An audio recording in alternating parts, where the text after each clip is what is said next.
Aksi massa bukan satu-satunya jalan bagi masyarakat untuk menyampaikan aspirasi mereka. Media sosial pun menjadi pilihan publik dalam menyuarakan keresahan maupun kekecewaan rakyat terhadap sejumlah kebijakan pemerintah maupun terhadap anggota dewan yang semestinya menjadi penyambung lidah rakyat.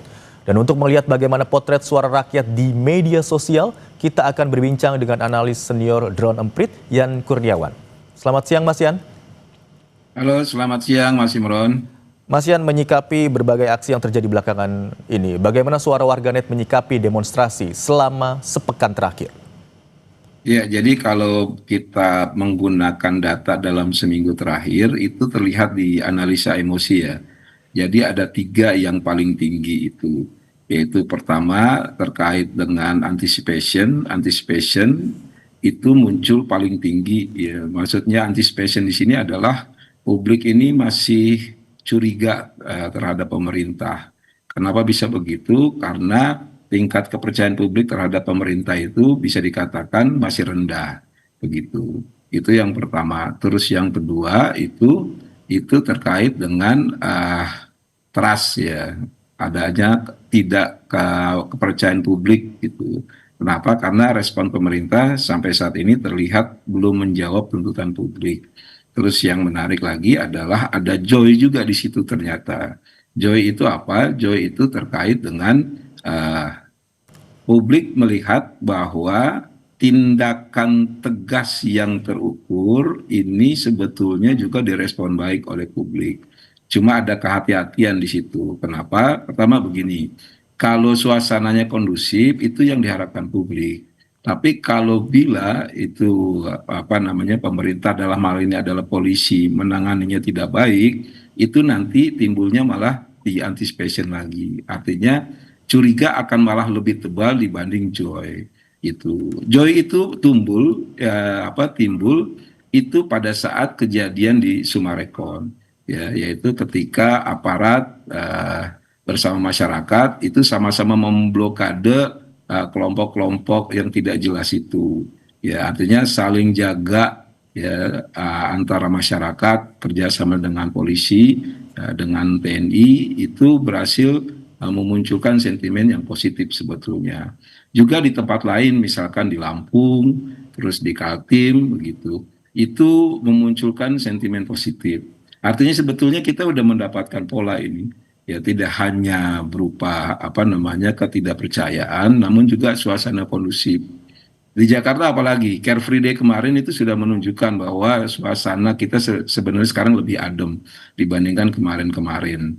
Selanjutnya juga demo kemarin di Jakarta itu menunjukkan bahwa sebetulnya kita bisa melaksanakan demo yang damai dan kita bisa mulai membedakan mana ini mahasiswa yang menyuarakan aspirasi publik, mana kelompok-kelompok yang melakukan anarkis. Begitu. Nah harapannya kejadian yang di Bandung yang hari ini viral, masuk trending topik dan menguasai perbincangan, itu juga bisa diselesaikan dengan baik, Mas. Begitu. Jadi ke depan ini akan jadi pola. Ketika ada kejadian lain, gitu. Pertama itu pemerintah dalam hal ini adalah aparat kepolisian jangan reaktif dulu. Bedakan mana itu masyarakat atau mahasiswa yang menyuarakan aspirasi, terus kedua mana yang kelompok-kelompok yang sengaja memang melakukan tindakan anarkis. Ketika itu kita bisa petakan, pasti keterlibatan masyarakat itu akan tinggi ikut membantu. Dan itu sudah dibuktikan baik itu di Bekasi, di Jakarta, di Lampung, di Kaltim, dan di beberapa tempat lainnya. Kurang lebih seperti itu, Mas. Baik, tiga diantaranya adalah anticipation, kemudian sadness, dan juga joy. Kemudian dari sejumlah peristiwa yang terjadi belakangan ini, mulai dari aksi massa, demo, dan juga dalam tanda kutip anarkistis begitu ya, serta kebijakan pemerintah. Isu apa yang paling menjadi sorotan atau trending topik di media sosial? Dari data seminggu terakhir itu terlihat ya ada tiga isu yang masih bertahan, yaitu pertama itu isu Brimob tabrak ojol. Baik. Jadi ya isu kenangan dari wafatnya Afwan Kurniawan itu masih yang paling tinggi. Kenapa? Karena di situ Mas sisi emosional publik dan sisi apa namanya getirnya publik itu terpancar di isu Baik. tersebut. Itu tumpah ruah di situ. Terus kedua itu adalah isu terkait dengan visibility Polri dan isu visibility pemerintah. Nah, yang teman-teman atau apa namanya pemerintah di sini kalau boleh saya kasih masukan dalam keadaan sekarang ini ya kinerja pemerintah yang responsif, kinerja Polri yang persuasif itu sangat dibutuhkan. Karena dua kinerja institusi ini yang lagi di depan, paling di depan gitu. TNI sebetulnya nggak terlalu ya. Contoh kayak misalkan di Unisba. Unisba itu kan BRIMOB yang ketika melemparkan atau menembakkan gas air mata begitu. Artinya kalau misalkan melakukannya tidak secara represif tapi secara persuasif, mengedepankan persuasif, mungkin ceritanya akan berbeda, malah akan menyumbang sentimen positif. Dan sudah kejadian kok contoh-contoh bagus di beberapa tempat ketika pendekatannya pendekatan persuasif itu kita akan apa publik akan melihat itu menjadi sesuatu yang lebih kolaboratif yang positif Mas gitu. Nah, tindakan tegas dan terukur ini harusnya kan begitu. Ya, persuasif terhadap mahasiswa, ya tegas terhadap para perusuh itu. Nah, ketika pesan itu nyampe dan dirasakan oleh publik, saya yakin nanti sentimen positif yang selama ini tinggi di polisi itu akan perlahan positif gitu. Kurang lebih seperti itu, Mas. Baik, isu yang berada di urutan pertama yang menjadi trending topik adalah soal pengemudi ojek online yang tewas ditabrak rantis begitu ya. Lalu bagaimana Iya, itu. bagaimana warganet melihat insiden ini? Apakah sudah cukup puas dengan upaya persuasif yang dilakukan oleh polisi? Sebetulnya sudah ada upaya yang dilakukan baik aparat polisi maupun TNI ya, Oke. sudah ada tindakan-tindakan persuasif. Cuma kejadian di Unisba ini mempertambah tebal ya emosi yang sifatnya antisipasi, dalam hal ini curiga, dan yang kedua distrust, ketidakpercayaan. Makanya ke depan itu berkenan setiap kan ketika ada demo itu biasanya kan dilapor tuh, para pendemonya melapor saya akan ada demo tanggal segini udah mulai tuh pakai pola pendekatan yang betul-betul persuasif gitu ya. Caranya simple, mana mahasiswanya gitu atau mana apa inisiator-inisiator yang jelas itu diajak ngobrol ya, suaranya kayak apa namanya kita yakinkan sampai kepada pemerintah, terus mereka mau demo sekritis apapun diperbolehkan, namun di sisi lain kita saling jaga jangan sampai ada penyusup masuk. Terutama biasanya muncul itu kalau berdasarkan pola itu di jam-jam terakhir setelah pendemo itu pulang gitu. Jadi kalau pendemo itu pulang masuk mereka. Itu kejadian waktu di KS apa namanya demonya KSPI Said Iqbal itu ya, yang pemicu di awal itu.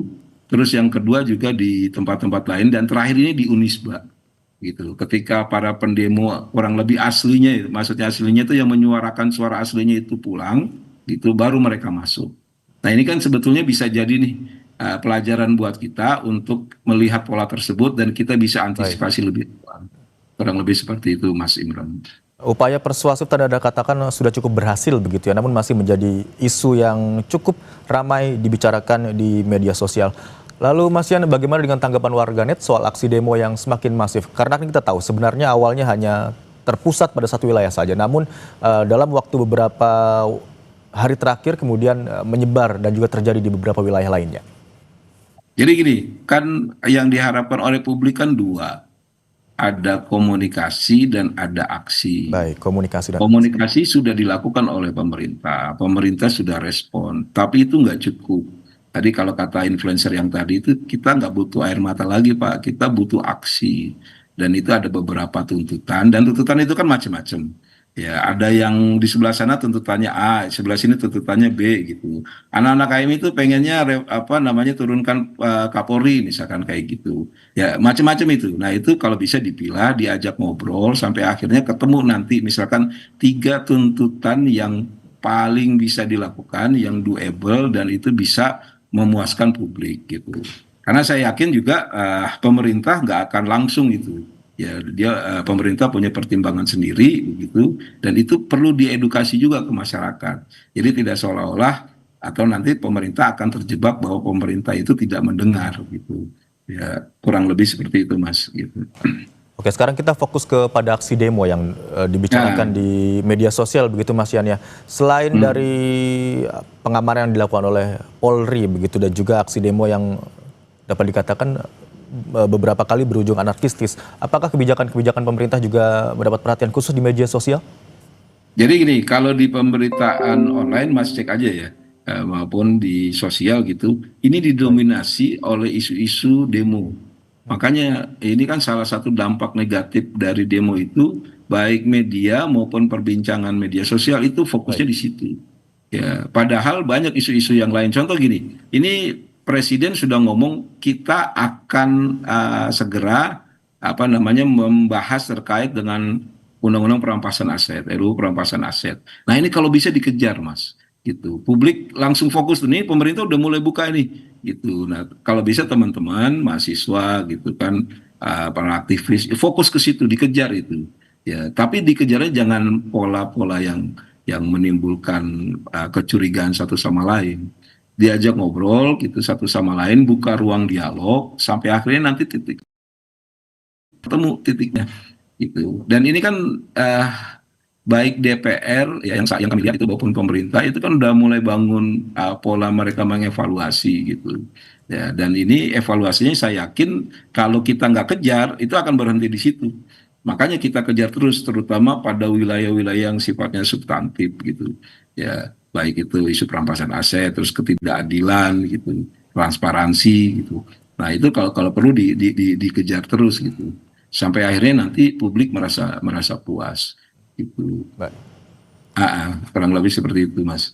Baik, Mas Yan, kita harapkan tentu bersama-sama masyarakat agar dapat lebih semakin bijak dalam menggunakan media sosial, tidak ada provokasi di media sosial dan justru dapat meredam aksi anarkistis yang terjadi. Iya, Terima kasih. betul, Mas. Iya.